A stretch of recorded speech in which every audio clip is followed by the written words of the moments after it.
We are live. Hello, everybody. Yes, yes, yes.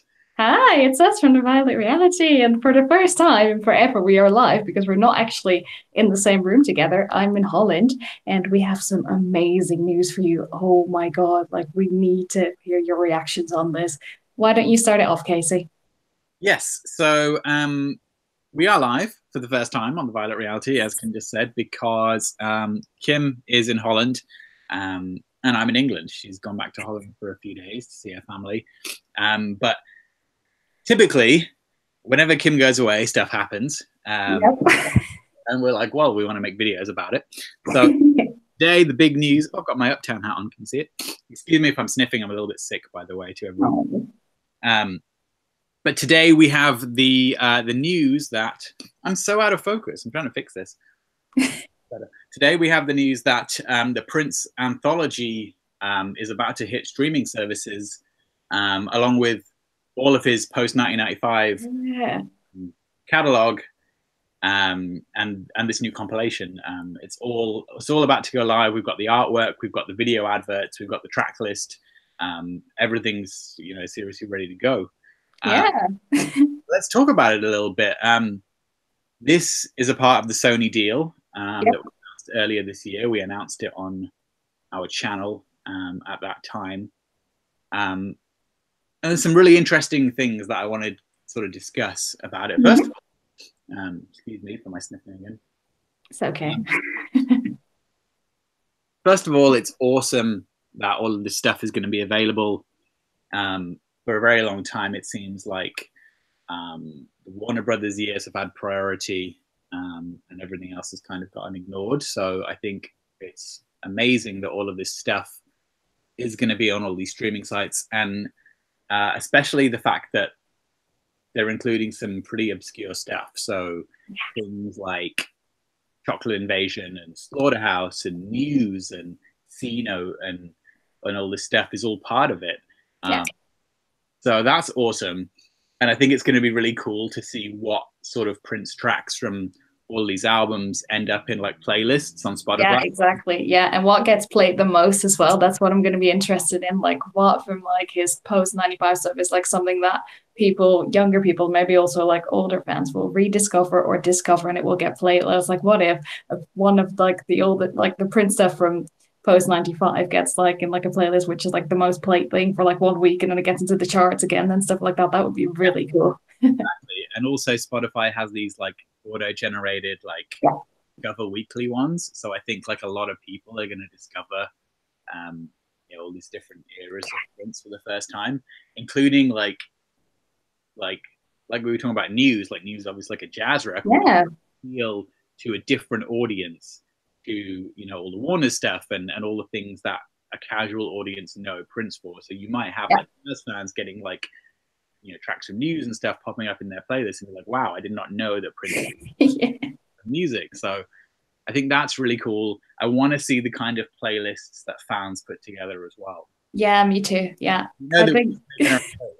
yeah, I think I would just like if I made a playlist like that, I would just totally make one like from all these like random songs, all different genres and stuff like that. I think the most amazing thing about this is that rather than just having the Warner stuff on there, it's like people get to discover such a different side of Prince and all these different genres that he can do, and like oh, it's just gonna be so good for people that are not as like through and through like have are like knowledgeable about Prince like we are. They get to discover him like so much more, and I'm so excited about that.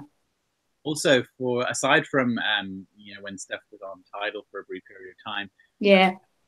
2010 has never came out in the US. No. Has never been available on major streaming services. So Yeah. something like that it went under the radar for a lot of US folks because it never got released there. So I think that's really cool that they'll be able to hear that record easily as well. Yeah.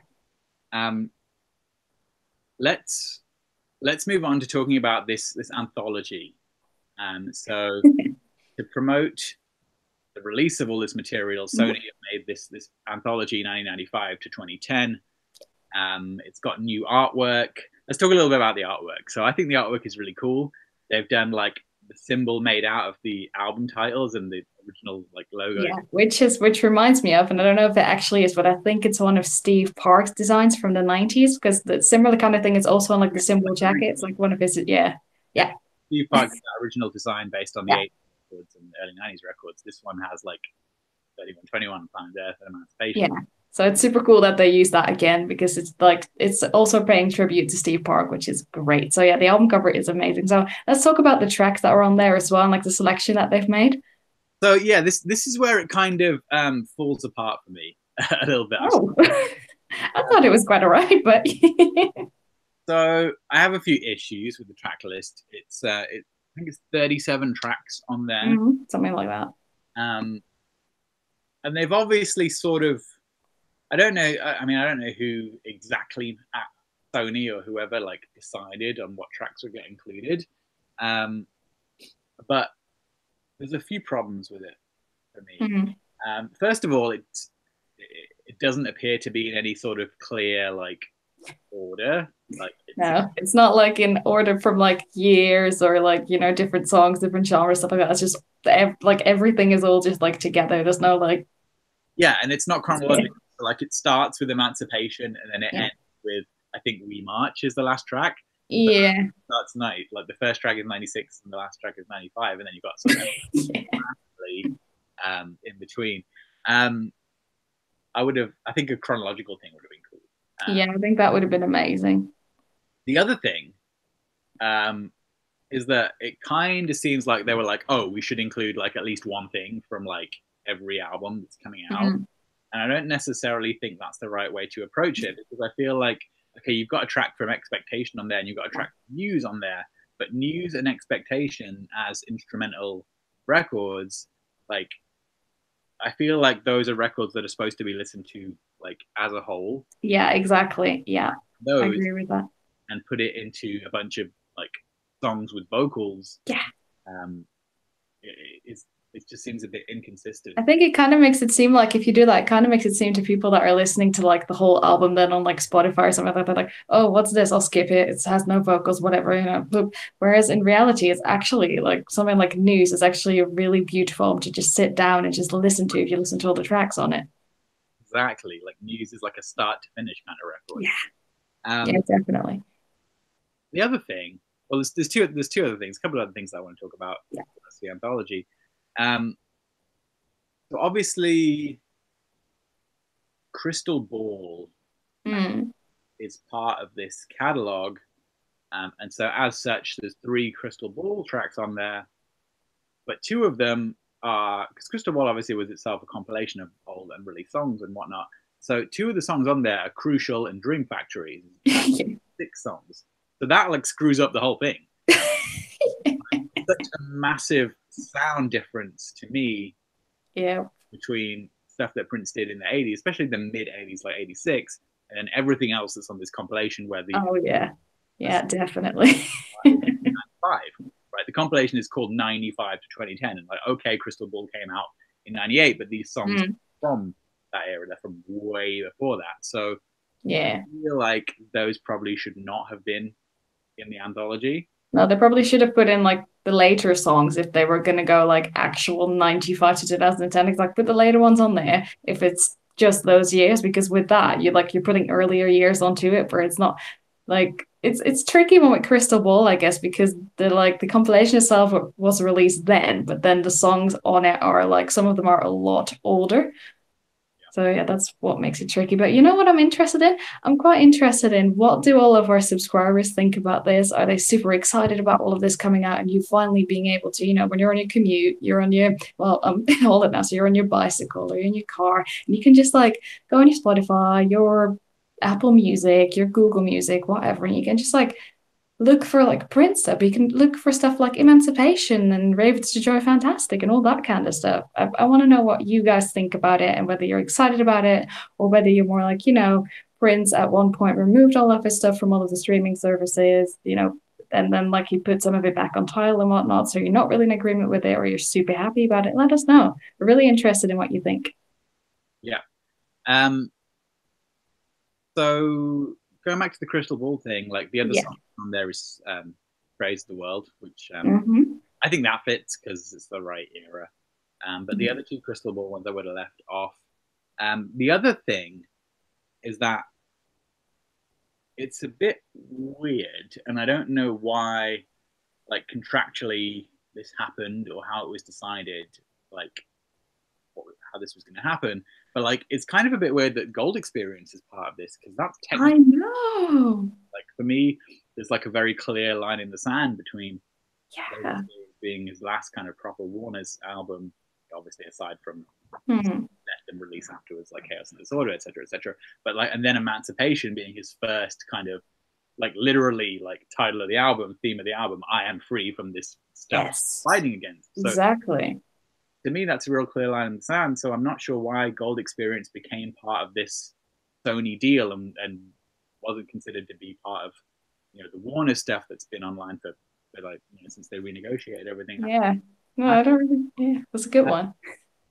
And the other even weirder thing about that is that this anthology with this 37 tracks on it, it's massively weighted towards Gold Experience. There are 6 songs from Gold Experience out of the 37, and for context, no other album has more than 3. Very Two has 2. Most of them have 2. Crystal Ball has 3, as we mentioned. Rainbow Children has 3. Yeah. Everything else either has 1 or 2. Mm-hmm. Gold Experience has 6. There are 6 songs from Gold Experience on this anthology, Yeah. and that kind of annoys me because like as Prince fans who really appreciate everything that he did after he left the Brothers, I feel like we're constantly fighting this battle of people who kind of say things like, "Oh, everything that he did after Warner's is not as good as everything he did." Yeah, exactly. Yeah. So I think weighting this compilation massively towards Gold Experience kind of like goes against that in some ways. Yeah, I feel like, what I would have done with it, just my personal opinion is instead of weighing it towards gold experience, I would have weighed a lot more towards emancipation because that's where that whole freedom started. That's where his whole his ability to put loads of albums out, experience and like experiment with different genres, different styles, different people on his albums, work with like that sort of stuff. That's where like emancipation really sort of like set the groundwork for that. And that annoys me as well because there's only 2 songs from Emancipation out of this Yeah. 7 songs. Emancipation is a 3-disc record. Like at least put 1 song from like Gold experience is like what? So it's like you have 3 discs that you can pick. Like you should have put 6 of those on there. Like it doesn't quite like weigh out the right way, does it? exactly. And there's only 1 song from I think there's only 1 song from 3121 on there. 3121 was #1 record. It was the #1 record since Batman in the US, like in the album. Yeah, true. Yeah. I think that, I'm interested in what the audience think about that. Do you think it's, well, you don't have to agree with what we're saying, obviously. So let us know. Do you think that should be weighed a bit more towards emancipation? Or do you think that they did the right thing with putting so many Gold Experience songs on it? Just let us know. Oh, the other thing is that there's a live version on there of Empty Room. I think it's the version from One Night Alone. Mm. And that's just like feels weird to me as well. It's like it feels like they thought, oh, we have to throw something on from this release. But there's no other live thing, so you got 37 tracks and like one of them is a live song. Yeah, it kind of like it sort of goes into like where you've got like the instrumentals where it's like with a live album also you have to sit down, listen to the whole thing, like hear it played as a whole show. That's why that live album exists, so that you can sit down and listen to the whole thing because it's an experience. Exactly. Like, and this is the thing. Like, this anthology, it's not for us. It's not for Prince fans who have every album because we'll make our own one. Like, yeah, we have our own playlist with like songs that we like from all these records. So therefore, this anthology is for new fans.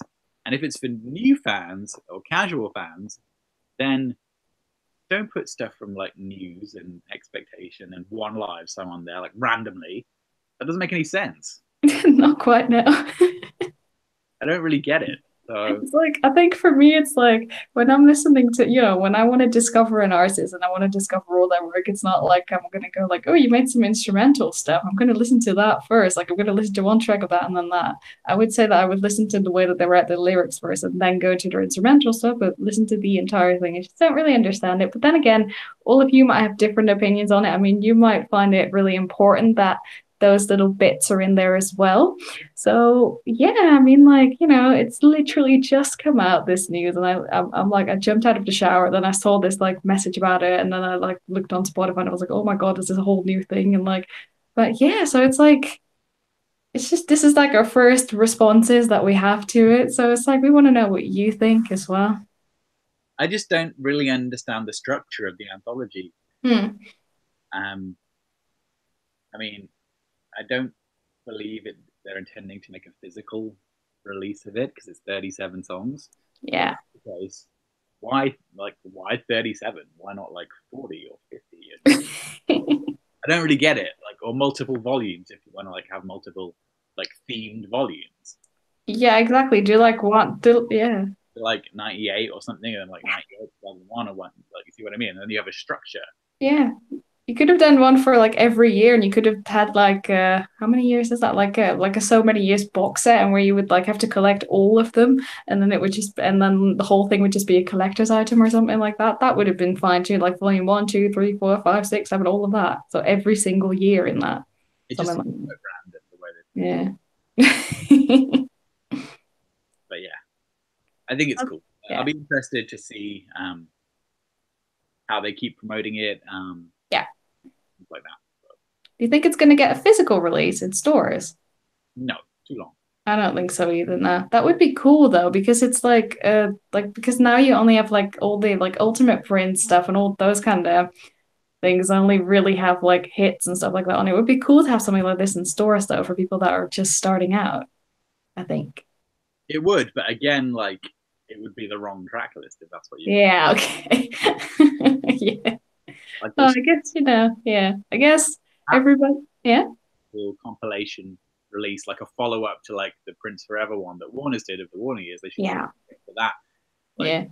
but this would like for that to work, this would not be the track list for No, true. I guess that like, everybody should go and have a listen to it. The anthology like compilation. Tell us what you think about it. Tell us what you would have changed about the track list. And yeah, just like, tell us what you think because it's brand new news and it's literally just come out. It might not even be available in every country just yet. Yeah, I don't know if it's like you can go on Spotify and see the artwork and the track list, but I don't know if you can actually play it yet. I don't know if they've like flipped the switch. Yeah, I'm currently in Holland and I cannot tap on it or play it at the moment, so I haven't been able to listen to it. It's not like I don't know any of the songs, obviously, but I want to like play it like that. Yeah, it's about to go live basically. Yeah. And the advert, Sony Japan made an advert, and like I guess that's going on TV. I think that was quite cool what they did with that. I like that. So yeah, so that's it really. That's all there is Yeah. to say. Awesome that all of this stuff is going to be available on all the streaming services. Cool artwork on the anthology. Yeah. Bit weird track list. But yeah. That kind of concludes this live stream. This is our very first live stream. Also, let us know if you want us to do some more of these and where we can be like super interactive with you guys when I'm back in England, and then we can just talk about stuff all together, maybe invite some people on. So yeah, hope you enjoyed this. Yeah, we definitely would want to do more live streams. Yeah. All right, guys, that's it for now. Be sure to leave a comment in the comment box. Is it still a comment box? Yeah, it's a comment box. And yeah, tell us what you think. Make sure Definitely. you subscribe if you haven't already to our channel for Yeah. more live streams in the future and to see all of our new videos. If you haven't yet watched our most recent episode of Uncovering Prince with Tamar, please do check that out. We got a whole bunch of new information about 3121, her unreleased Milk and Honey album, what it was like for her touring with Prince as a guitar player, all that cool stuff. To go even further back, if you haven't checked out the episode of Uncovering Prince before that with Hans Martin Buff, then you definitely have to check that one out. Yeah, that's it. Yeah, we'll see you later, guys. Bye-bye. Violet Reality out. Bye. Peace. Bye. Be wild.